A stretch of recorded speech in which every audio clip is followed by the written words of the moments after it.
क्या कहेंगे इस अवसर पर सर? आज जे 6 डिसेंबर हा महापरिनिर्वाण दिवस असा आम्ही ओळखतो, पण हा एक दिवस आहे ज्यामध्ये की जे त्यांचे सिद्धांत आहे, ज्या त्यांची पूर्ण आयुष्य आहे, त्याचे कार्यशैली, त्यांचे पूर्ण काम याचे आठवण घेऊन त्याचे जे सिद्धांत आहे, त्याचे जे शिक्षण आहे त्याच्यावर पालन करणे आणि पुढे फॉलो करणे लाईफमध्ये, या मी आवाहन करतो सर्वांना।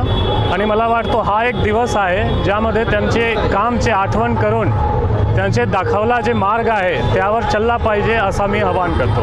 नमस्कार। युवकांना काय सांगाल आजच्या दिवशी? तेच मी सांगत होता की जे आजच्या माझे पोलीस डिपार्टमेंटच्या वतीने आणि एक इंडियन सिटीजन म्हणून जे माझी आव्हान राहणार तेच राहणार, जे त्यांचे पूर्ण आयुष्य आहे, हा पूर्ण जगतमध्ये ओळखलं जातो की काय त्यांचे आयुष्य आहे, त्याचे काय काम आहे, कामगिरी आहे, त्याच्या आठवण करून त्याचे मार्गवर, त्याचे सिद्धांतवर फॉलो करायला लागेल, त्याची मी आवाहन करतो।